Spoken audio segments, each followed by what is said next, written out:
Baik, bismillahirrahmanirrahim. Assalamualaikum warahmatullahi wabarakatuh.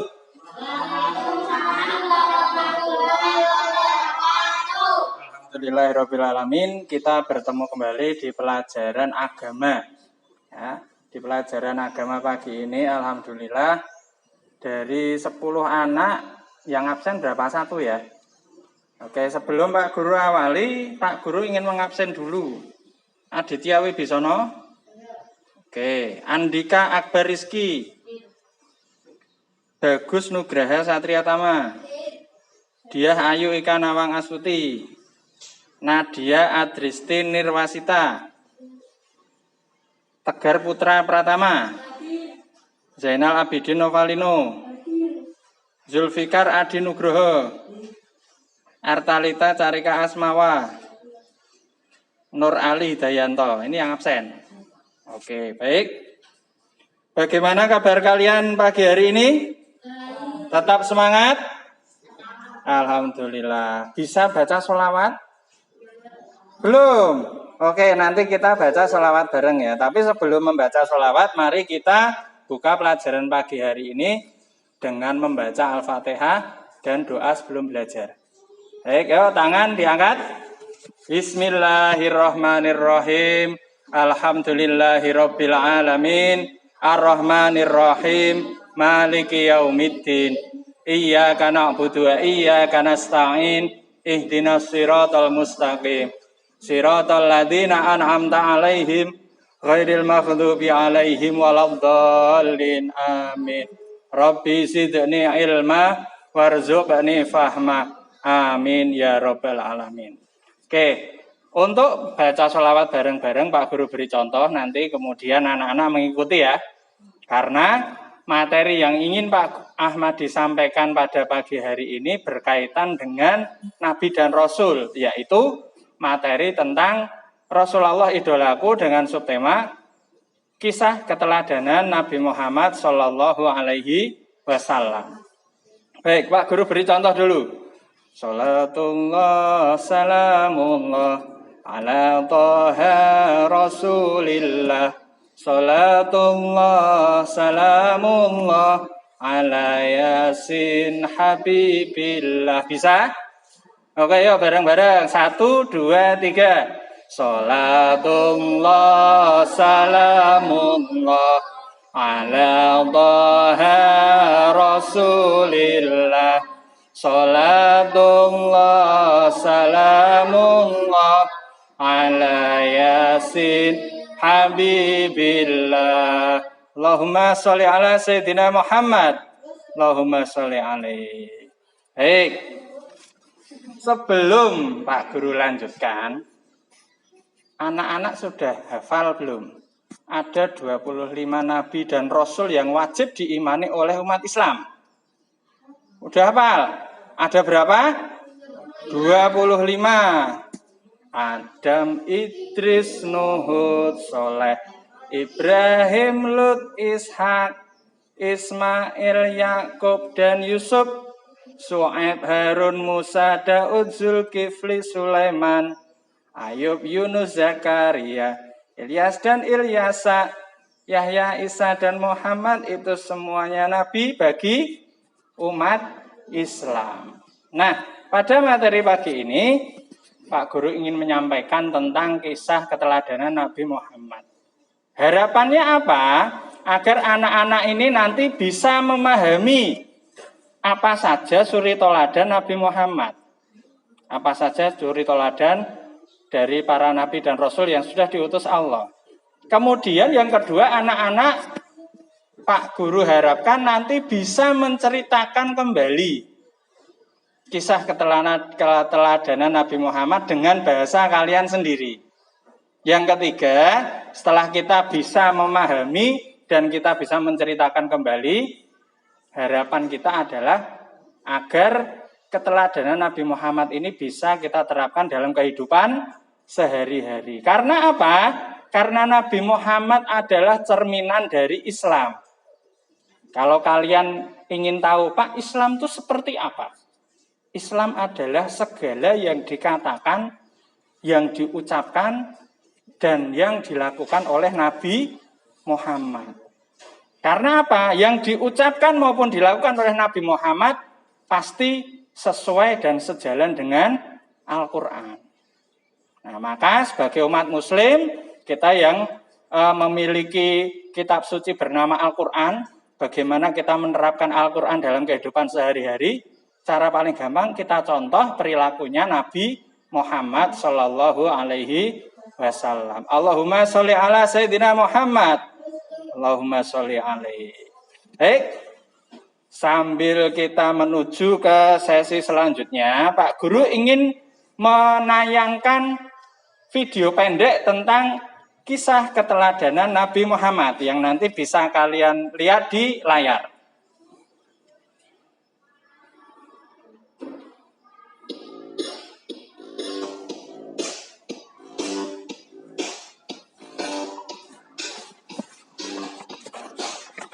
Assalamualaikum warahmatullahi wabarakatuh. Hai teman-teman, apa kabar semuanya? Alhamdulillah, luar biasa, tetap semangat, Allahu Akbar. Teman-teman, hari ini kita akan belajar PAI dengan tema Kisah Keteladanan Nabi Muhammad Sallallahu Alaihi Wasallam. Peristiwa sebelum Nabi Muhammad Shallallahu Alaihi Wasallam lahir. Pada tahun kelahiran Nabi Muhammad Shallallahu Alaihi Wasallam terjadi suatu peristiwa. Abraha, penguasa negeri Habasa, hendak menghancurkan Ka'bah. Pasukan Abraha datang dengan menunggangi gajah. Ketika pasukan Abraha hendak merobohkan Ka'bah, Allah mengirimkan burung ababil membawa batu panas dan dilemparkan pada pasukan bergajah. Seketika, pasukan Abraha pun mati. Pada tahun tersebut, Nabi Muhammad Shallallahu Alaihi Wasallam dilahirkan. Tahun kelahiran Nabi Muhammad Shallallahu Alaihi Wasallam disebut dengan tahun gajah. Nabi Muhammad Shallallahu Alaihi Wasallam lahir di kota Mekah pada hari Senin 12 Rabiul Awal tahun gajah. Keluarga Nabi Muhammad Shallallahu Alaihi Wasallam, ayahnya bernama Abdullah, ibunya bernama Aminah. Kakeknya bernama Abdul Muthalib. Ibu susunya bernama Halimah As-Sa'diyah. Pamannya bernama Abu Thalib. Ketika ibu Nabi Muhammad Shallallahu Alaihi Wasallam hamil, ayah Nabi Muhammad Shallallahu Alaihi Wasallam berdagang ke negeri Sam. Dalam perjalanan pulang, ayah Nabi Muhammad Shallallahu Alaihi Wasallam sakit dan wafat di kota Yathrib. Pada usia 6 tahun, Nabi Muhammad Shallallahu Alaihi Wasallam berziarah ke makam ayahnya di Yathrib. Nabi Muhammad Shallallahu Alaihi Wasallam dan ibunya berada di Yathrib kurang lebih 1 bulan lamanya. Dalam perjalanan ke Mekah, ibu Nabi Muhammad Shallallahu Alaihi Wasallam sakit. Akhirnya wafat dan dimakamkan di Abwa. Sepeninggal ibunya, Nabi Muhammad Shallallahu Alaihi Wasallam diasuh kakeknya kurang lebih 2 tahun. Ketika berusia 8 tahun, kakeknya wafat. Sepeninggal kakeknya, Nabi Muhammad Shallallahu Alaihi Wasallam diasuh pamannya Abu Thalib. Nabi Muhammad tumbuh menjadi anak yang soleh, sopan, dan jujur dalam berbicara. Pada usia 12 tahun, Nabi Muhammad Shallallahu Alaihi Wasallam ikut berdagang ke negeri Sam. Ketika singgah di Busro, mereka bertemu pendeta Nasrani bernama Bukhairah. Bukhairo berpesan agar menjaga Nabi Muhammad SAW hati-hati. Menurut Bukhairo, dalam diri Nabi Muhammad SAW ada tanda-tanda kenabian. Abu Thalib menjaga Nabi Muhammad SAW hingga dewasa. Nabi Muhammad SAW diangkat menjadi Rasul pada usia 40 tahun. Sifat-sifat Nabi Muhammad SAW. 1. Sidik, artinya jujur.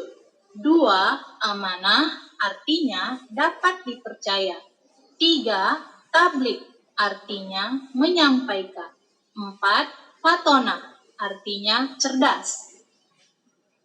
Alhamdulillah teman-teman, pembelajaran kita sudah selesai. Semoga videonya bermanfaat. Terima kasih.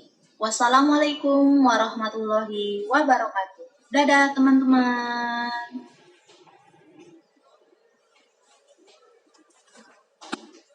Baik, barusan kita menonton tayangan tentang kisah keteladanan Nabi Muhammad. Nah, mari kita review ulang ya.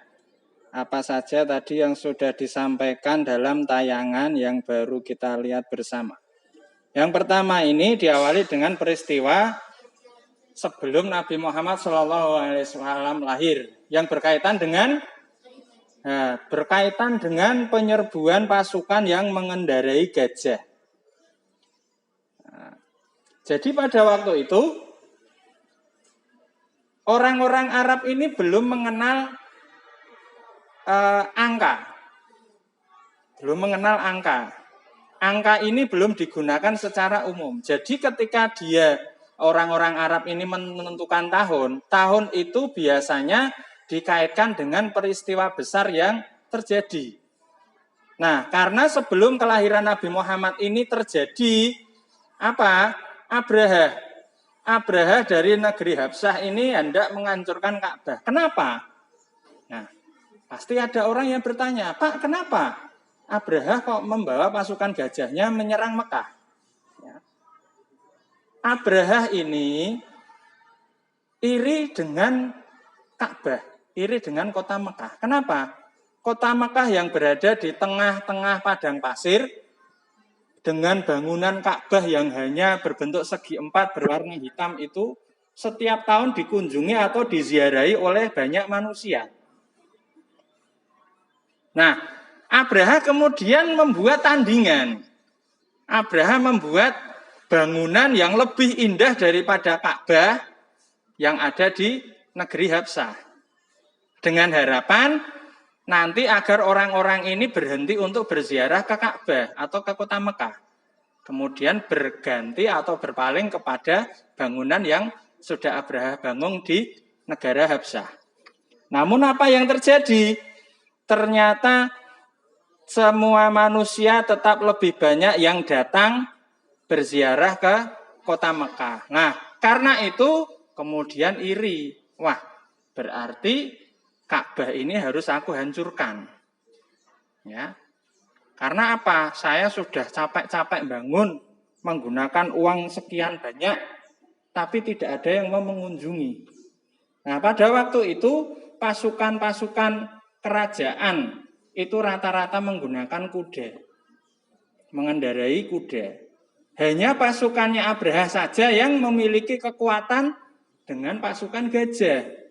Dan pada waktu itu tidak ada yang bisa mengalahkan pasukan gajah. Ya. Kemudian Abraha membawa pasukan gajahnya untuk menyerbu kota Mekah.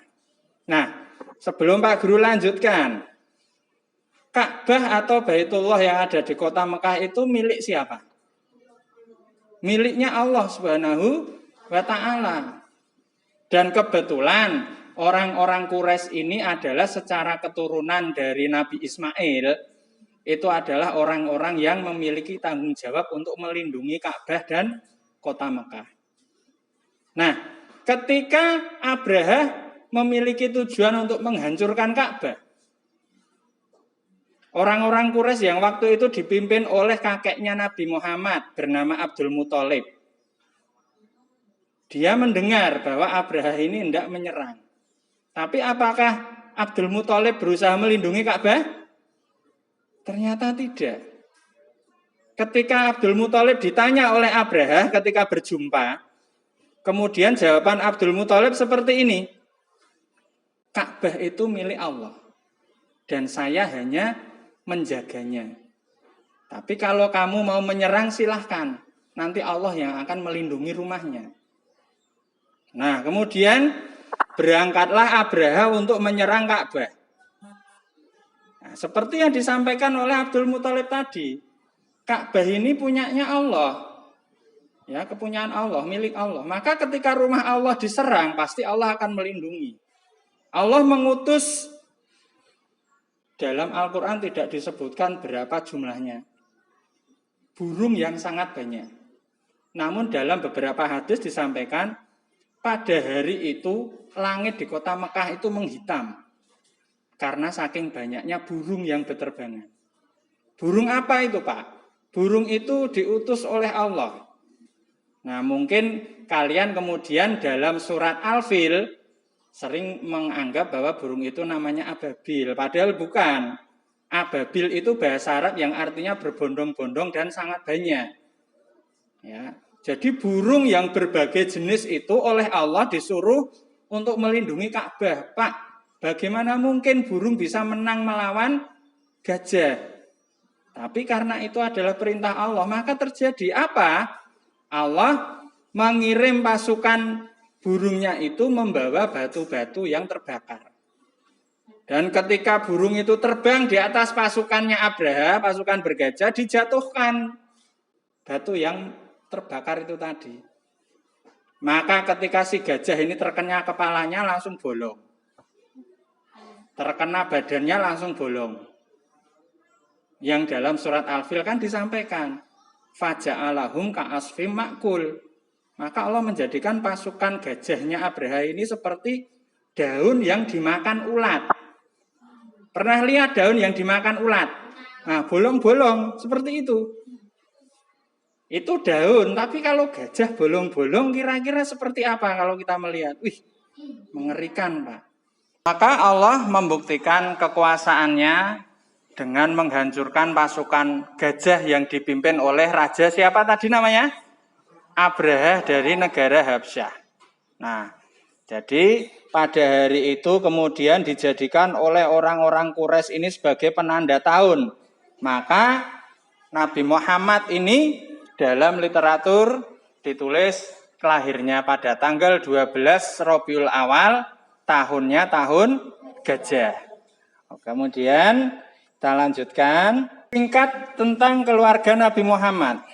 Ayah Nabi Muhammad bernama Abdullah, yang kemudian memiliki istri bernama Aminah.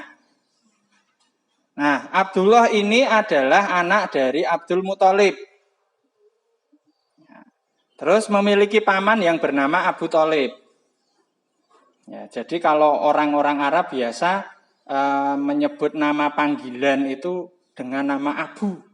Abu Thalib, ada Abu Lahab, Abu Bakar, dan lain-lain. Ya, mereka memiliki nama asli namun yang terkenal kemudian nama panggilan. Nah, dan di sini disampaikan bahwa Nabi Muhammad memiliki ibu susu bernama Halimah As-Sa'diyah. Kenapa seperti itu? Karena orang-orang Arab memiliki kebiasaan kalau punya anak bayi akan disusukan kepada perempuan lain. Karena apa? Di kota Mekah itu kan panas. Nah, di pinggiran kota Mekah, di perbukitan yang masih banyak pedesaan, udaranya lebih sejuk. Di tempat itulah banyak perempuan-perempuan yang memberikan jasa menyusui anak. Nah, jadi Nabi Muhammad sempat disusukan kepada Halimah As-Sa'diyah ini. Ya. Kemudian lanjut.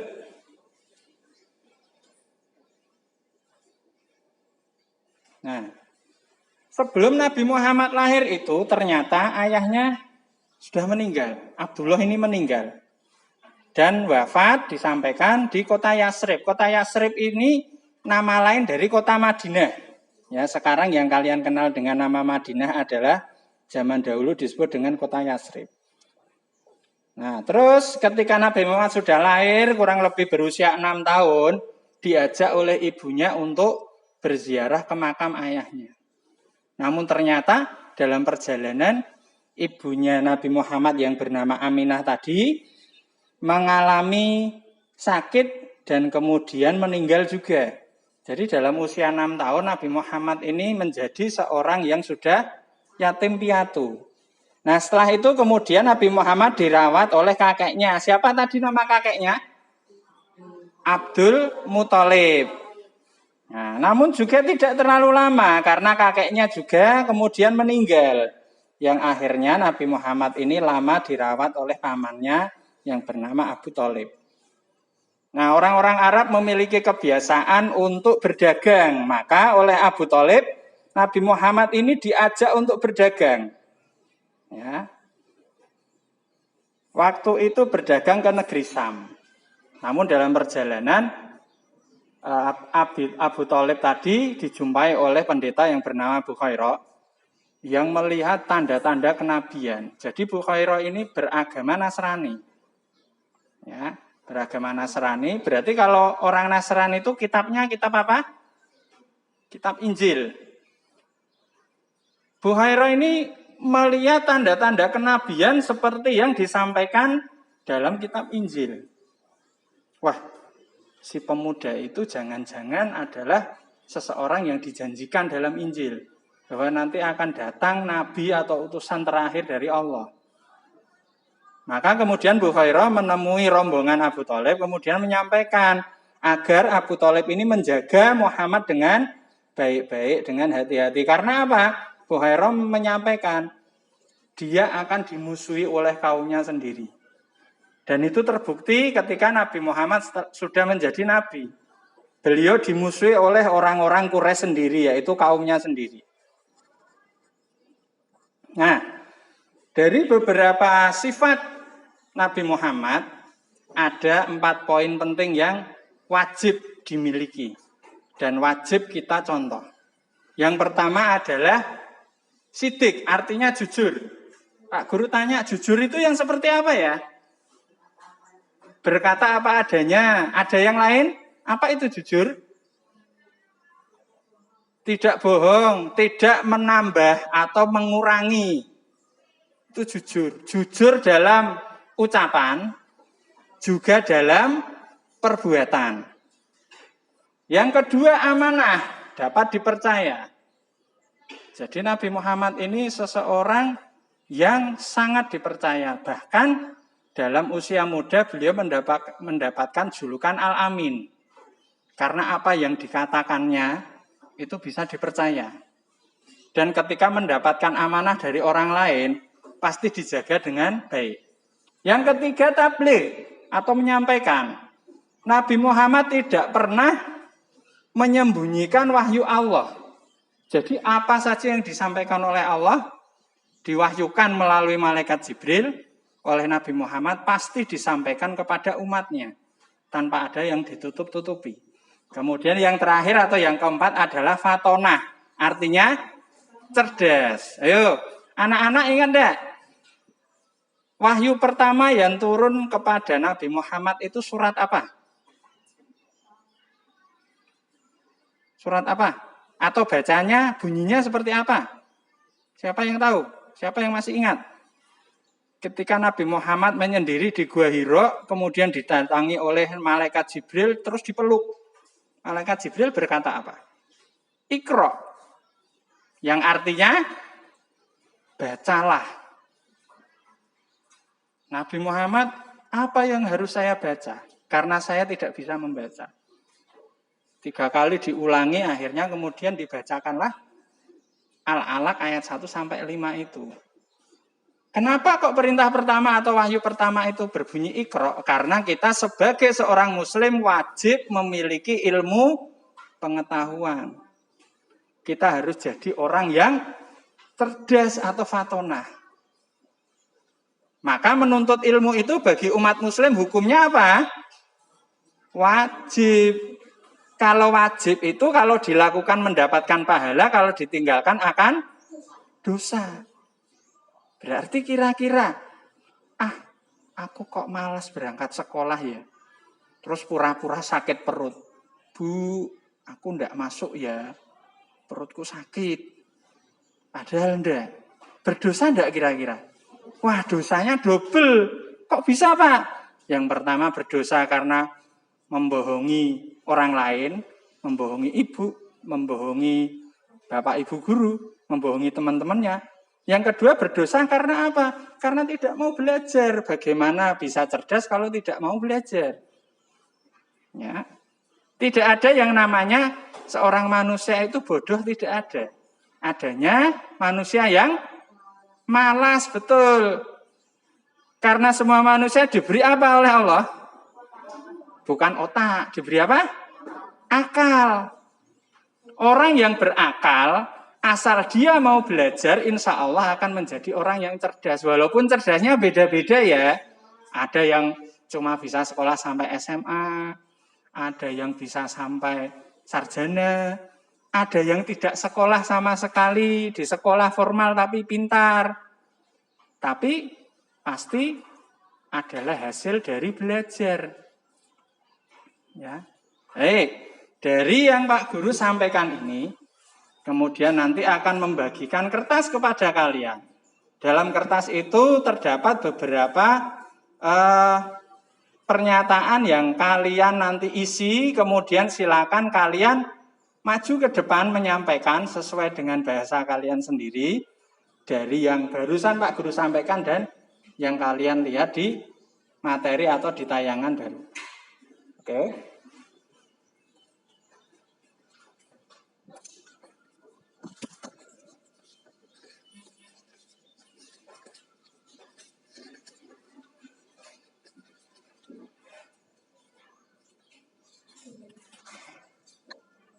Oke, silahkan ambil satu. Bebas. Oke, silahkan. Ya, harus dari atas, acak boleh, dari bawah juga tidak apa-apa. Tapi satu-satu, agar semua bagian.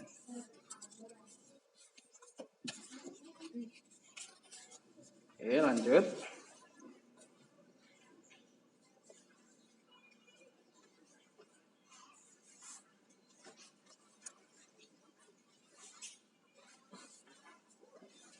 Oke, dua lagi.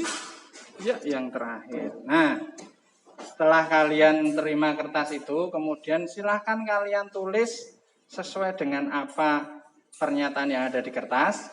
Kalian cocokkan dengan apa yang baru saja kalian lihat di tayangan dan Pak Guru sampaikan. Nanti Pak Guru beri kesempatan untuk maju satu persatu. Ya, silahkan.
Oke, barangkali ada yang berani maju terlebih dahulu tanpa ditunjuk.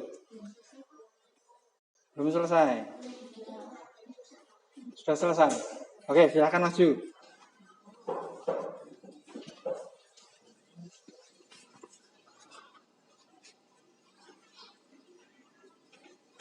Oke, sebutkan nama, kemudian sampaikan apa yang sudah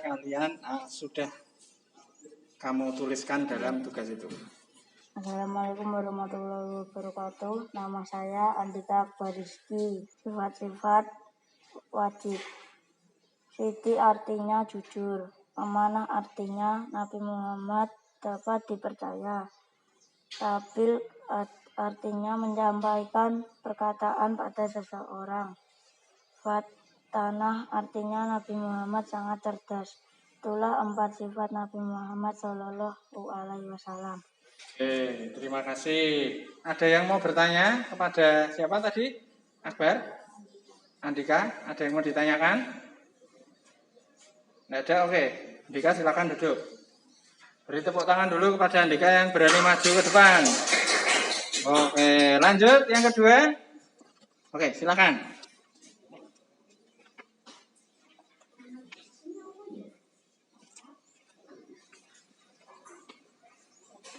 Oke, sebutkan nama, kemudian sampaikan apa yang sudah kalian tulis. Assalamualaikum warahmatullahi wabarakatuh. Saya Zulfikar Adi Nugroho. Saya akan menyampaikan sifat wajib Rasulullah. Sifat wajib Rasulullah. 1. Sidik artinya jujur. 2. Amanah artinya dapat dipercaya. 3. Tablik artinya menyampaikan. 4. Fatonah artinya cerdas. Terima kasih pertanyaan dari saya. Wassalamualaikum warahmatullahi wabarakatuh. Waalaikumsalam warahmatullahi wabarakatuh. Beri tepuk tangan pada Zulfikar. Terima kasih sudah maju. Selanjutnya, ayo yang ketiga. Siapa yang mau maju?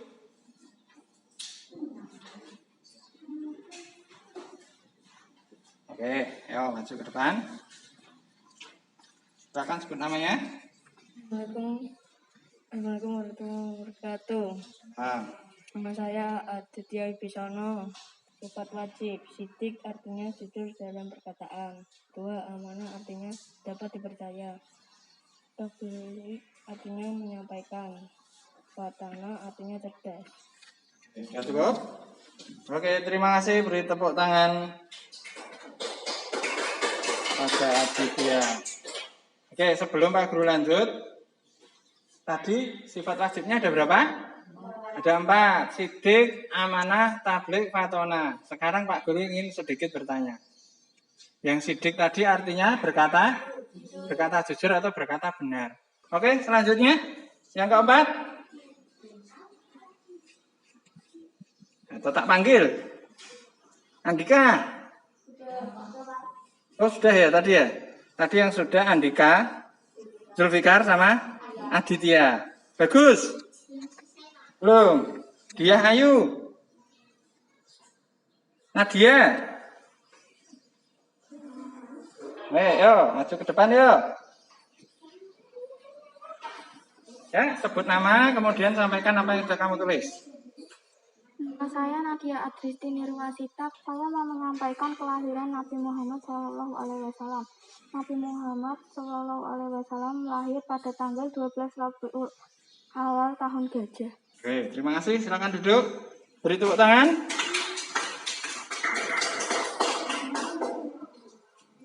Yang selanjutnya. Oke.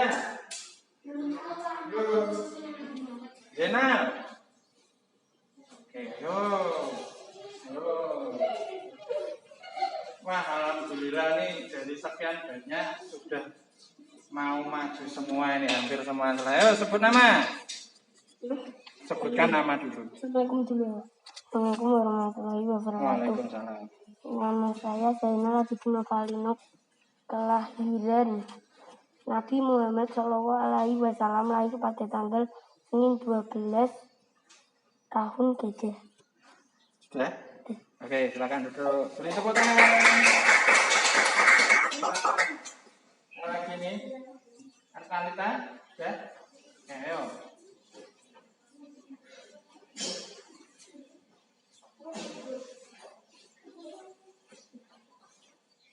Oke, silakan sebut nama, kemudian sampaikan apa yang sudah kamu tulis. Saya Talita Farika Asmawa. Saya Nabi Muhammad Shallallahu Alaihi Wasallam, nama Abdullah, ibu Nabi Muhammad Shallallahu Alaihi Wasallam, nama Aminah. Waktu lahir ayah Nabi Muhammad sudah wafat dan dimakamkan di Yatsrib. Lalu ibu Rasulullah Shallallahu Alaihi Wasallam mengajak Nabi Muhammad untuk berziarah ke makam ayahnya di Yatsrib. Waktu Nabi Muhammad berumur 6 tahun, ibunya meninggal, lalu Nabi Muhammad dijaga oleh kakeknya sampai umur 8 tahun. Setelah 2 tahun dijaga oleh kakeknya meninggal, lalu Nabi Muhammad dijaga oleh pamannya bernama Abu Thalib. Oke, terima kasih. Beri tepuk tangan pada Artalita. Ayo yang belum, isih piro? 2. Yang belum maju. Ayo, siapa sih? Oke, ayo sini. Oh, ada 3. Oke ya. Sebut nama. Oke, sekarang dibaca. Nabi Muhammad Shallallahu Alaihi Wasallam memiliki ayah bernama Abdullah. Nabi Muhammad memiliki ibu bernama Aminah. Nabi Muhammad memiliki paman bernama Abu Thalib. Dan Nabi Muhammad memiliki kakek bernama Abu Thalib. Oke ya, terima kasih. Beri tepuk tangan. Nah, ayo yang 2 ini jagoan masih 2 ya, sini. Loh, jangan rebutan, gantian. Wah, ayo sebutkan nama dulu. Nama saya Bagus Nugroho Satria Tama. Kelahiran Nabi Muhammad. Nabi Muhammad lahir di kota Mekah di tahun Gajah. Tanggal Senin 12 Rabiul Awal. Oke, beri tepuk tangan. Ya, yang terakhir. Oke, ya. Silakan dibaca, sebutkan nama. Assalamualaikum warahmatullahi wabarakatuh. Waalaikumsalam. Nama saya Tegar Putra Pratama. Nabi Muhammad Sallallahu Alaihi Wasallam memiliki keluarga yang bernama ayahnya yang bernama Abdullah dan nama ibunya Muhammad Sallallahu Alaihi Wasallam Aminah, dan nama kakeknya adalah Abdul Muthalib dan nama pamannya adalah Abdul Thalib. Sudah Kak. Oke, beri tepuk tangan. Semuanya berani maju ke depan untuk menyampaikan. Oke ya, jadi akan Pak Guru ringkas ya. Jadi semoga apa yang kita pelajari hari ini setelah kalian memahami, kemudian sudah kalian berani maju ke depan untuk menyampaikan. Yang terakhir berarti tinggal apa? Membuktikan atau mencontoh melakukan apa yang sudah kita pelajari dari kisah keteladanan Nabi Muhammad ini dalam kehidupan sehari-hari. Oke, siap? Nah, sekali lagi Nabi Muhammad adalah Rasul terakhir, manusia yang paling sempurna dan contoh bagi kita semua. Dan kita sebagai umat muslim sebisa mungkin mencontoh. Kalau belum bisa mencontoh semua, kita contoh dari yang paling mudah. Dari yang berkata jujur, dari yang amanah. Lanjut nanti sebisa mungkin kita mencontoh benar-benar perilaku Nabi Muhammad. Oke, mari. Dengan berakhirnya pelajaran ini, sekali lagi Pak Guru mengajak kita sebagai muslim harus menjadi seorang muslim yang cerdas. Ya, tidak boleh seorang muslim ada yang bodoh, itu tidak boleh. Seorang muslim harus cerdas. Kemudian agar cerdas bagaimana? Harus rajin belajar. Ya. Kemudian karena dalam masa pandemi ini akhirnya kan kita belum bisa maksimal dalam belajar, ada yang daring di rumah, ada yang blended learning, ada yang masuk PTM. Tapi sebisa mungkin kita melakukan aktivitas seperti biasa dengan tidak meninggalkan protokol kesehatan. Tetap rajin mencuci tangan, menjaga kebersihan, memakai masker ketika bepergian, dan menjauhi kerumunan ya apabila tidak memiliki kepentingan yang harus dilakukan. Oke? Akhirnya untuk pelajaran kali ini Pak Guru cukupkan sekian. Mari sebelumnya kita berdoa bersama-sama. Semoga apa yang kita pelajari hari ini mendapatkan berkah dari Allah dan menjadikan ilmu yang bermanfaat. Ya, mari bismillahirrahmanirrahim. Subhanakallahumma wa bihamdika asyhadu an la ilaha illa anta astaghfiruka wa atubu ilaik. Pak Guru akhiri, wassalamualaikum warahmatullahi wabarakatuh.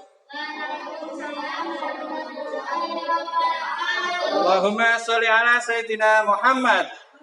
Allahumma sholli alaihi. Terima kasih, kita ketemu lagi di lain waktu.